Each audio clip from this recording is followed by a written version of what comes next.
Hello guys and welcome back है तुम्हारे favourite channel एनिमेटी पे। तो जैसा कि हमने हमारे पिछले पार्ट में देखा था कि कैसे ये सारे के सारे एल्व्स एक साथ अपने मैजिक को कंबाइन कर कुछ जादू टोटका करके किंग के पैलेस के ठीक ऊपर एक शैडो कैसल ला देते हैं। एंड ये शैडो कैसल असल में अंडरवर्ल्ड और ओवरवर्ल्ड के बीच का रास्ता है जो दोनों को साथ में कनेक्ट करता है, जहाँ पे ओवरवर्ल्ड में सारे के सारे इंसान लोग रहते हैं लेकिन वही अंडरवर्ल्ड में सारे के सारे डीमंस। एंड इन एल्व्स का मेन प्लान था शैडो कैसल के अंदर एक थ्रोन है, उसमें यूनो वाले मैजिक स्टोन को लगाना, और अगर इन लोगों ने ऐसा कर दिया तो ये सारे के सारे एल्व्स अपनी खुद की बॉडी में दोबारा से रिवाइव हो जाएंगे और जितने भी इंसान या ओवरवर्ल्ड में है वो सारे के सारे डीमंस वाले अंडरवर्ल्ड में चले जाएंगे। फिर इधर हमने देखा था कि यामी सर और इन बाकी के लोगों के ऊपर बहुत सारे एल्व्स अटैक कर देते हैं, लेकिन तो भी वहाँ पर हमारे आस्था बाई की स्क्वाड ऑबिटो की टेलीपोर्टेशन मैजिक की मदद से वहाँ पर पहुंच जाते हैं। ये सारे के सारे एल्व्स इन लोगों के ऊपर अटैक कर देते हैं, लेकिन भाई इस समय ब्लैक बुल स्क्वाड साथ में अनस्टॉपेबल होती है। इन लोगों को वेनेसा की डेस्टिनी कैट की वजह से इनके अटैक लग नहीं रहे होते, वहीं इधर से लग मैग्मा गॉर्डन और शैली के अटैक इन्हें बहुत ज्यादा इंजर्ड कर दे रहे होते हैं। डेड के मुंह में सिर्फ एक ही चीज होती है, लाइट कहाँ है। एंड तो भी हेनरी अपने ब्लैक बुल्स ट्रांसफॉर्मर बेस के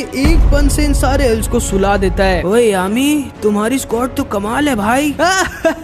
और पागल भी। एंड इधर ऊपर हम पैट्री को देखते हैं। ये ब्लैक बुल्स वाले बार बार मेरे रास्ते में क्यों आते हैं, और वो कैट वो खतरनाक है, उसके रहते हम इन्हें नहीं हरा सकते। मैं इन लोगों को संभालती हूँ, तुम लोग शैडो कैसल के अंदर जाओ। एंड तो भी कोरल पिकॉक मैजिक स्क्वाड की कैप्टन डॉर्थी अपना मैजिक यूज करती है जिसका नाम होता है द ड्रीम वर्ल्ड। एंड ये अपने साथ लक, मैग्मा, शैली, चार्मी और वेनेसा को इसके ड्रीम वर्ल्ड में लेके चली जाती है। एंड भाई इसका मैजिक बहुत ज्यादा खतरनाक होता है क्योंकि अपने ड्रीम वर्ल्ड में ये जो चाहे वो कर सकती है। मतलब ये अपने ड्रीम वर्ल्ड में जो भी इमेजिन करेगी वो सच में इसकी ड्रीम वर्ल्ड में आ जाएगा। और क्योंकि अब वेनेसा की डेस्टिनी कैट इन लोगों के साथ नहीं होती, इसलिए गॉच आसानी से अपने मिरर मैजिक से इनके पूरे के पूरे बेस को तोड़ देता है। गॉर्डन वगैरह किसी तरह अपने मैजिक को कंबाइन कर अपनी और इन सब की जान को बचा लेते हैं। एंड हेनरी अब क्योंकि अपने बेस के अंदर नहीं होता, इसलिए इसकी मैजिकल पावर और जल्दी खत्म होने लगती है एंड ये सबकी मैजिकल पावर को एब्सॉर्ब करने लगता है। और अब तो चार्मी भी यहाँ पर नहीं होती इसके मैजिक को दोबारा से अपने खाने से भरने के लिए। और इधर इन दोनों का मैजिक भी लगभग खत्म हो चुका होता है। एंड तो भी पैट्री गॉड से कहता है इन सबको खत्म करके जल्दी से शैडो कैसल के अंदर आ जाना। एंड फिर पैट्री और ये बाकी के एल्व्स इस शैडो कैसल के अंदर घुस जाते हैं। ऑबिटो और डेड भी लाइट के पीछे निकल जाते हैं। एंड अब इन लोगों को समझ नहीं आ रहा था कि ये लोग क्या करें। एंड तभी यामी सर इन सब से कहते हैं ध्यान से सुनो तुम सब के सब, अभी टाइम है अपनी लिमिट्स को सरपास करने का। पहले खुद को हराओ फिर इन सब को हराओ, और हाँ तुम सब में से जो भी मरा मैं उसे मार डालूंगा। एंड फिर यामी सर और कैप्टन जैक भी शैडो कैसल के अंदर घुस जाते हैं। एंड फिर इधर हम गॉच और मैरी को देखते हैं, तुम सबको अब मरना होगा।